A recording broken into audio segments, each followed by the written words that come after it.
हिकु young lawyer ऐं पोरियत मज़ाहिमत जे अॻवान मसरूर शाह खे त हू अचनि। सभ खां पहिरियां त सिंध असां चऊं था सिंध रवादार आहे, सिंध सेक्युलर आहे, सिंध जे अंदरि भाईचारो आहे। इहो जेको आइडिया ऑफ सिंध आहे इहो आहे छा? सिंध अंदरि मौलवी बि आहे, सिंध अंदरि पीर बि आहे, सिंध अंदरि एक्सट्रीमिस्ट बि आहे, सिंध अंदरि जागीरदार बि आहे, सिंध अंदरि तरक़ी पसंद माण्हू बि आहिनि, सिंध अंदरि क़ौम परस्त माण्हू बि आहिनि, वतन दोस्त बि आहिनि, फेमिनिस्ट बि आहिनि। त असां जॾहिं चऊं था सिंध त उन मां असांजी मुराद आहे असांजो तसवुर सिंध। हिकिड़े फ्रेंच राइटर हिकिड़ो पेपर लिखियो, बियॉन्ड सक्सेस और failure the social construction of idea of Sindh, जंहिंखे हुन जोलियन लिवाक जे हुन ॿिनि खां टिनि सदियुनि में इहो आइडिया ऑफ सिंध जेको आहे उहो कंस्ट्रक्ट थियो आहे, जेको अॼु ॾींहं ताईं असां इनरेक्ट कयूं था ऐं उनखे खणी हलूं था। उहो जेको आइडिया ऑफ सिंध आहे उहो आहे छा? उनजो मक़सदु छा आहे? उनजो मक़सदु इहो आहे त सिंध असांजो वतन आहे, सिंध क़ौम आहे, सिंध खे पॉलिटिकल यूनिट तौरु ख़ुदमुख्तियार रहण जो हक़ आहे ऐं उन आइडिया ऑफ सिंध जो पार्ट एंड पार्सेल रवादारी आहे। त हीअ सिंध सभिनी मज़हबनि जे माण्हुनि जी सिंध आहे। हिते सभिनी खे आज़ादी आहे त हू पंहिंजे आज़ादी सां रही सघनि, भल उहे मज़हबी माण्हू हुजनि या मज़हब खे न मञींदड़ माण्हू हुजनि। उन्हनि ॿिन्ही खे इख़्तियार आहे त हू पंहिंजी आज़ादी सां जी सघनि। ऐं सिंध इन रवादार ऐं इन सिंक्रेटिक कल्चर जी जेका आहे उहा धरती आहे जिते मुख़्तलिफ़ मज़हबनि जा माण्हू तारीख़ी तौर ते रहंदा आया आहिनि, हिक ॿिए खां असरु क़बूल कयो अथनि ऐं हिक ॿिए जी रेस्पेक्ट कंदा आया आहिनि, हिक ॿिए सां कल्चरल एक्सचेंज कंदा आया आहिनि, कल्चरल डायलॉग कंदा आया आहिनि। भिटाई जो रिसालो कल्चरल डायलॉग आहे, जिते नानक पंथनि जो बि ज़िक्र आहे, जिते अवल अल्लाह अलीम जो बि ज़िक्र आहे, जिते केदारे जो ज़िक्र आहे, त उते असांखे मुख़्तलिफ़ जेके आहिनि ॿिए जेके रिवायतूं आहिनि, भक्ति रिवायत आहे, उहा बि उन रिसाले में आहे। त इहो अकासी आहे उन सिंध जी जेका सिंक्रेटिक आहे, जिते रिलीजन्स जे अंदरि बाउंड्रीज़ कोन्हनि, हिकिड़ियूं अहिड़ियूं बाउंड्रीज़ जेके ॿिए खे बर्दाश्त न कनि। त इहो आहे आइडिया ऑफ सिंध जेको 19वीं सदी में 20वीं सदी जी शुरूआति में असांजा उहे दानिश्वर, उहो दयाराम गिदूमल हुजे, उहो जेठमल परसराम हुजे, उहो गुरबख्शाणी साहब हुजे ऐं बाद में जोयो साहब हुजे, GM सैद साहब हुजे, पलीजो साहब हुजे, इन ई असां आइडिया खे कंस्ट्रक्ट कंदा आया आहियूं। त बुनियादी तौर ते सिंध हिकिड़े पासे हुनजो पॉलिटिकल डिस्कोर्स आहे, वतनियत जो डिस्कोर्स आहे ऐं उन वतनियत जो पार्ट एंड पार्सेल सेक्युलरिज़म आहे, रवादारी आहे। हिकिड़ो इहो पासो। हाणे उन सिंध खे बेसिकली थ्रेट आहे। मौलाना राशिद महमूद सूमरे जी सिंध खे थ्रेट कोन्हे, के पीर जी सिंध खे थ्रेट कोन्हे।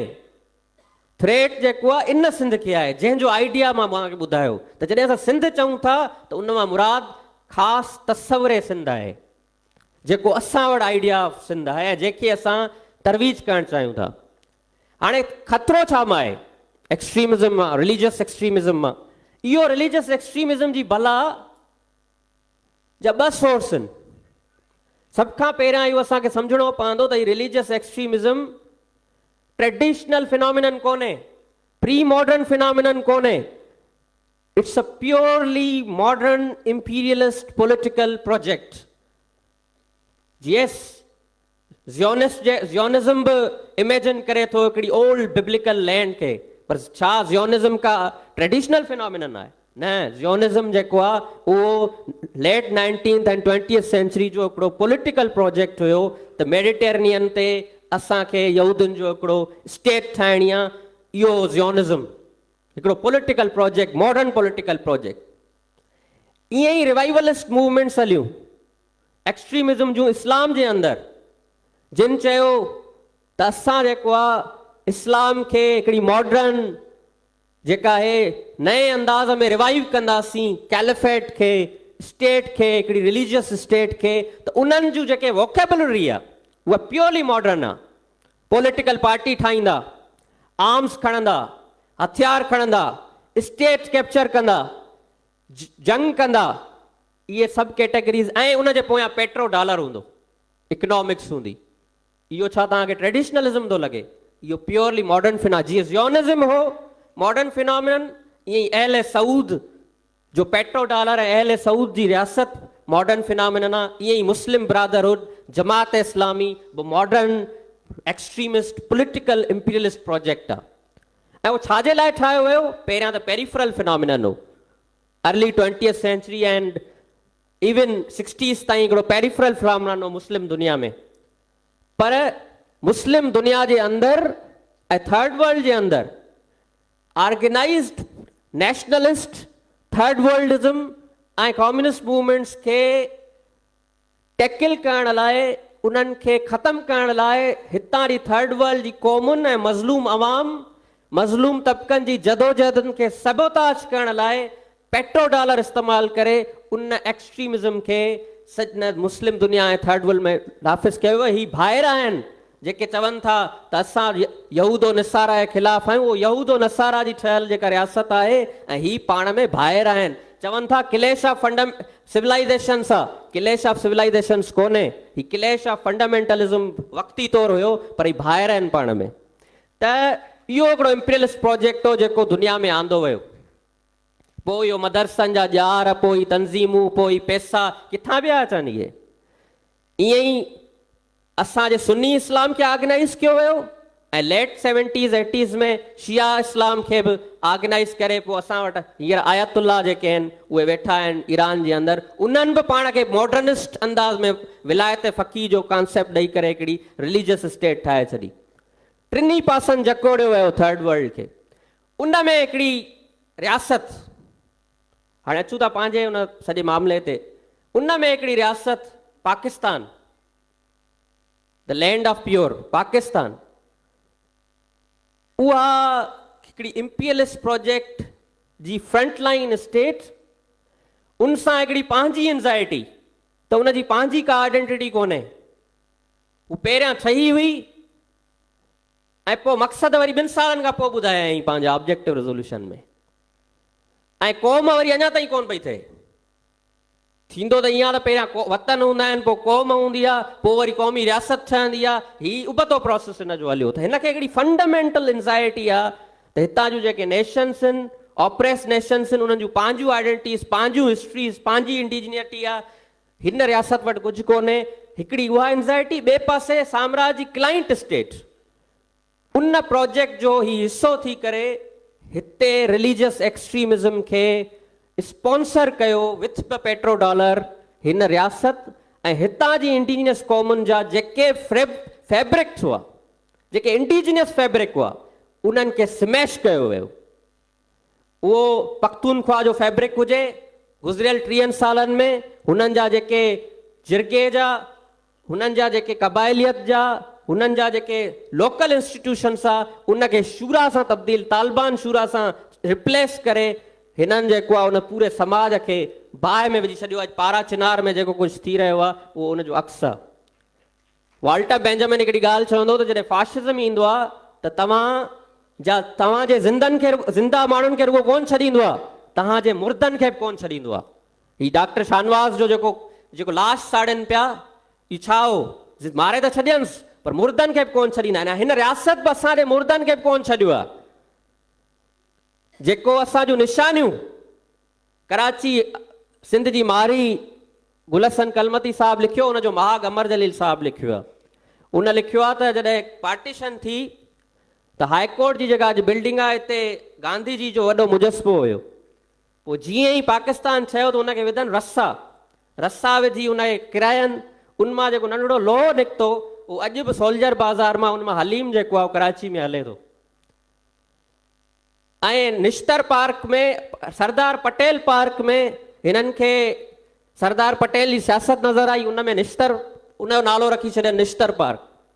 ऐं बंदर रोड ते हिननि खे बंदर नज़र कोन आया, हिन करे उहो थी वियो इमेजिना रोड। ऐं उमरकोट में हिननि खे अमरकोट में हिंदुइज़म नज़र आयो, उनखे करे छॾियनि उमरकोट।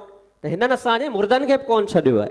इहो पूरो प्रोजेक्ट जे इहो छो नाफ़िज़ कयो वियो, हिकिड़ो हिन रियासत वटि आइडेंटिटी कोन्हे, ॿियो त जेकॾहिं हिन तां जी मज़लूम क़ौमुनि ऐं अवाम जी आइडेंटिटीज़ खे खसींदासीं, वेगाड़ो कंदासीं, उन्हनि ते ज़ोरीअ हिकिड़ी मज़हबी तशरीह नाफ़िज़ कंदासीं जेका कंहिं ॿिए राय खे तस्लीम नथी करे, हिकिड़ो ख़ासि सुन्नी इस्लाम असां जॾहिं हिन ते इम्पोज़ कंदासीं त पोइ ही पंहिंजी तारीख़ बि विसारींदा, पंहिंजा रिसोर्सिस बि विसारींदा, पंहिंजूं सभु शयूं विसारींदा, पोइ ॾाढो सवलो आहे हिन क़ौम खे, हिननि क़ौमुनि खे फुरणु।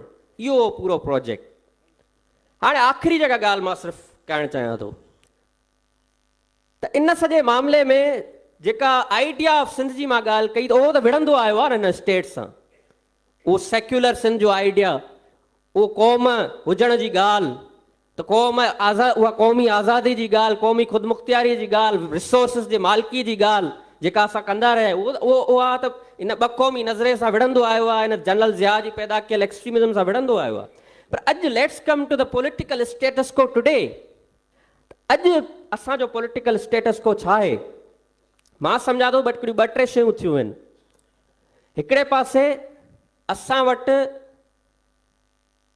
हिकिड़ी सेंट्रिस्ट टाइप रूलिंग पार्टी आहे, हिकिड़ो स्टेटस को मेजर जेको स्टेटस को आहे उहो इहो आहे पॉलिटिकल स्टेटस को। उहे एतिरे हद ताईं त ॻाल्हि कंदा आहिनि, जॾहिं इक़्तिदार में न हूंदा आहिनि त ईंट से ईंट बजा देंगे, या उहा ॻाल्हि कंदा आहिनि सिंध कार्ड जी, या उहे कॾहिं सूफ़ी थी वेंदा आहिनि, पर जॾहिं इक़्तिदार में हूंदा आहिनि त पंहिंजे गवर्नर जी मालिकी कोन करे सघंदा आहिनि। जॾहिं इक़्तिदार में हूंदा आहिनि त कादियानियुनि खे काफ़र बि कंदा आहिनि, जनरल असलम बेग खे अवार्ड बि ॾींदा आहिनि, तालिबान पॉलिसी लाइ गो एड बि कंदा आहिनि। सिर्फ़ु एतिरे हद ताईं मिलिट्री सां एस्टेब्लिशमेंट सां विढ़ंदा आहिनि जेतिरे ताईं हुननि खे इक़्तिदार मिले ऐं कुझु हिसोपति हासिलु कजे, बाक़ी हुननि जो का बि कंसर्न कोन्हे। बल्कि हुनजो जेको ॿाहिरियों फेस आहे हू भले ॾेखारनि त असां वटि सेक्युलर लिबरल असां फेस आहे, हुननि जो पावर बेस्ड लैंडेड एलीट आहे। जिन जागीरदारनि जी ॻाल्हि थी हुनजो पावर बेस्ड लैंडेड एलीट आहे, त हिकिड़ी त लैंडेड एलीट ते बेस्ड पावर स्ट्रक्चर आहे। हाणे जितां 40, 60, 70 सीटूं मिलंदियूं उन जे ॻाल्हि खे मञियो वेंदो या उन नंढड़े हिकिड़े क्लास जेको पार्टी में वेठल आहे उनखे ॿुधो वेंदो? ज़ाहिरी ॻाल्हि आहे जितां 40, 60 सीटूं लैंडेड एलीट मां हूंदियूं उनखे मञियो वेंदो न। पोइ डॉक्टर शाहनवाज़ जो क़त्ल थियो त पंहिंजे ई MNA खे अॼु ॾींहुं अञा ताईं शौकास बि कोन ॾिनो अथनि, छो जो ज़ाहिरी ॻाल्हि आहे MNA आहे। त हिकिड़ो एलीट, हिकिड़ी जेका असां वटि स्टेटस को आहे उहो इहो आहे। ॿियो जेको मामिलो आहे उहो इहो आहे त सिंध जे अंदरि हिकिड़ी फ्रेगमेंटेशन थी आहे, यानी 90s ऐं 2000 खां पोइ जेको ई आइडिया ऑफ सिंध आहे, सेक्युलर सिंध जो आइडिया, असांजो तरक़ी पसंद नैरेटिव, उहो डिफ्यूज़्ड फॉर्म में त एग्ज़िस्ट करे थो, पर असांजा पॉलिटिकल जेके स्ट्रक्चर्स आहिनि उहे आउटडेटेड हुजण जे करे फ्रेगमेंट थी विया आहिनि। अॼु उहे ई अपील पिया कनि जेका मैडम ॻाल्हि कई, जागीरदारनि खे, मुलनि खे अपीज़मेंट जी पॉलिसी, जीअं पख्तूनख्वा जे क़ौम परस्तनि अपीज़मेंट जी पॉलिसी कई हुई तालिबाननि सां ऐं मुलनि सां, ऐं अॼु घर खां ॿाहिरि कोन था निकिरी सघनि, ईअं ई असांजा तरक़ी पसंद नैरेटिव की मालिकी कंदड़ पॉलिटिकल पार्टीज़ ख़ुदि अपीज़मेंट जी पॉलिसी ते हलनि थियूं, उन्हनि मौलवियुनि सां, उन्हनि जागीरदारनि सां। नतीजे में जेको तरक़ी पसंद नैरेटिव आहे इहो डिफ्यूज़ फॉर्म में एग्ज़िस्ट करे थो, उहो समाजी तंज़ीमुनि जी सूरत में एग्ज़िस्ट करे थो, सिविल सोसाइटी जी सूरत में एग्ज़िस्ट करे थो, कल्चरल एक्टिविज़म जी सूरत में एग्ज़िस्ट करे थो, फर्दनि जी सूरत में एग्ज़िस्ट करे थो, हिन अंदाज़ में एग्ज़िस्ट करे थो, पर ऑर्गेनाइज़्ड पॉलिटिकल फोर्सिस जी सूरत में कमज़ोर थियो आहे। ऐं जॾहिं इहा सूरत हाल थी आहे त पोइ स्टेट जी स्पॉन्सरशिप त आहे एक्सट्रीमिज़म खे, इंपीरियलिज़म जो पेट्रो डॉलर त आहे, पर जीअं मैडम ॻाल्हि कई त समाज जे अंदरि बि उन्हनि खे उहो स्पेस मिले थो जंहिं स्पेस खे उहे ऑक्यूपाए कनि था। ऐं समाज छा आहे असांजो? समाज इहो आहे त असांजो समाज ट्रेडिशनली टुटी रहियो आहे। असां जो शहर ॻोठ टुटी रहिया आहिनि। अॼु बि रिपोर्ट आहे त सिंध में 60% नौजवान आहिनि ऐं सिंध जी ज़रई मईशत जे अंदरि ॻोठनि जी जेका इनकम आहे उहा नॉन एग्रीकल्चर सेक्टर्स मां अचे थी ॻोठनि जे अंदरि, यानी नंढा रेड़ा हलाइण, नंढो सर्विस सेक्टर जे अंदरि, यानी असां समाज ट्रेडिशनलिज़म मां टुटी रहियो आहे। उहो हिकिड़ो महिरूमियूं पैदा करे रहियो आहे। हिकिड़े पासे त रूलिंग पार्टी पेट्रोन ऐं क्लाइंट ऐं करप्शन जे सूरत में एग्ज़िस्ट करे थी, उहो त चंद माण्हुनि खे का स्पेस मिली वियो सिस्टम में त मिली वियो, पर हीउ जेको पूरो यूथ बल्ज आहे, हीउ जेको पूरो अवाम आहे, इहो केॾे वञे? इहो सिस्टम में इनकॉपरेट नथो थी सघे, उहो फ्रस्ट्रेटेड आहे। ऐं पोइ फैशिज़म छा कंदो आहे? फैशिज़म इहा शइ कंदो आहे त एग्ज़िस्टिंग जेके एंज़ाइटीज़ आहिनि उनखे डिस्प्लेस कंदो आहे टुवर्ड्स समथिंग अदर। असां सिंधी में चवंदा आहियूं बाबा फलाणे ते कावड़ हूंदी आहे, पोइ कढंदा ॿिए ते आहियूं, इनखे साइकोलॉजी में चइबो आहे डिस्प्लेसमेंट। पॉलिटिक्स जे अंदरि बि डिस्प्लेसमेंट हूंदी आहे। फैशिज़म समाज जे अंदरि जेके टुटल समाज जे अंदरि जेके एंज़ाइटीज़ आहिनि, जेके महरूमियूं आहिनि नौजवाननि जे अंदरि, उन्हनि खे हिकिड़ी फॉल्स सेंस ऑफ कम्युनिटी ॾींदो आहे। हीअ मज़हबी जमातुनि जा फॉलोअर कीअं हूंदा आहिनि? उन्हनि वटि हिकिड़ी फॉल्स सेंस ऑफ कम्युनिटी हूंदी आहे त बाबा असां हिकिड़ी कम्युनिटी आहियूं, ऐं उन्हनि खे कॉन्स्टेंट पैरानोया में रखियो वेंदो आहे। उन्हनि जी कावड़ खे, महरूमियुनि खे डिस्प्लेस करायो वेंदो आहे पोरियतनि ते, औरतुनि ते, ट्रांस ते ऐं सभई वीकर जेके सेक्शन्स आहिनि उन्हनि ते। नतीजे में ई मुलनि जी जेका आहे, औरतुनि ते घणी कावड़ छो हूंदी आहे, ट्रांस ते वधीक कावड़ छो हूंदी आहे? इन करे जो उहो जेके सभु महरूमियूं आहिनि उहे डिस्प्लेस कंदा आहिनि हू बुनियादी तौर ते इन्हनि वीकर सेक्शन्स ऑफ सोसाइटी ते। त उहा जेका पॉलिटिकल ऑर्गेनाइज़ स्ट्रक्चर्स, लास्ट मुंहिंजी ॻाल्हि, त पॉलिटिकल ऑर्गेनाइज़ स्ट्रक्चर्स तरक़ी पसंदि नैरेटिव जूं जॾहिं न आहिनि, जेके उन यूथ खे, उन अवाम खे मॉडर्न सेंस ऑफ कम्युनिटी जो अहसासु ॾियनि, मॉडर्न पॉलिटिकल कम्युनिटी जो, नेशनहुड जो अहसासु ॾियनि, जॾहिं उहे न आहिनि त false sense of community, false sense of solidarity, जेका रिलीजियस सॉलिडेरिटी आहे, उहा उन्हनि खे ऑक्यूपाए करे थी। ऐं इहो फिनोमिनन रुगो हिते कोन्हे, अमेरिका में तव्हां ॾिसो, उहो गोरो जेको स्कूल एजुकेशन पूरी कोन थो करे ऐं ॻोठनि में रहे थो, उहो जेको डी इंडस्ट्रियलाइज़ेशन जे करे जॉबलेस आहे, उनखे डोनाल्ड ट्रंप ॿुधाए थो त बाबा हीउ जेको इमिग्रेंट आयो आहे न, इहो तुंहिंजो सॼी शइ जो ज़िम्मेवारु आहे। इहो साॻियो कमु हिंदुस्तान में थिए थो, बांग्लादेश में थिए पियो, जिते किथे थिए पियो। त जंहिं शइ जी ज़रूरत आहे, 20th सेंचुरी जो तजुर्बो असांखे ॿुधाए थो त रेडिकल राइट सां कॾहिं बि सेंट्रिज़म कोन विड़ी सघियो आहे, अॼु बि कोन थो विड़ी सघे। कैमला हैरिस ट्रंप सां नथी विड़ी सघे, कांग्रेस बीजेपी सां नथी विड़ी सघे, अवामी लीग जमात इस्लामी सां बांग्लादेश में नथी विड़ी सघे। रेडिकल राइट सां हमेशह रेडिकल प्रोग्रेसिव पॉलिटिकल लेफ्ट विड़ी आहे। ऐं अॼु बि जंहिं शइ जी ज़रूरत आहे 21वीं सदी में, उहा इहा आहे त ऑर्गेनाइज़्ड प्रोग्रेसिव पॉलिटिकल फोर्सिस हुजनि, जंहिं वटि कंपोज़्ड नैरेटिव हुजे, जेके हिन यूथ खे नए अंदाज़ में गॾु कनि ऐं पोइ उहे आर्टिकुलेट कनि हिन कल्चरल एक्टिविज़म सां, हिननि इंटेलेक्चुअल सां, हिननि मीडिया सां, ऐं सभिनी प्रोग्रेसिव पर्तन सां। जॾहिं इहो पासो थींदो त पोइ हिन एक्सिस्टेंशियल थ्रेट खे असां मुक़ाबिलो करे सघंदासीं, छाकाणि जो ही मॉडर्न ऑर्गेनाइज़्ड पॉलिटिकल फिनोमेना, ही एक्सट्रीमिज़म, ही जनरल का हिकिड़ी सोच जो सिर्फ़ु ॻाल्हि कोन्हे, नफ़्सियात जो सुवालु कोन्हे, ही ऑर्गेनाइज़ पॉलिटिकल स्ट्रक्चर्स आहिनि जंहिंजे पोयां हिकिड़ी ऑर्गेनाइज़्ड स्टेट ऐं डॉलर बीठल आहे। इन्हनि शयुनि खे असां जॾहिं इन अंदाज़ में सम्झंदासीं त पोइ मां सम्झां थो त असां हिन थ्रेट जो मुक़ाबिलो करे सघूं था। तव्हां सभिनी महिरबानी।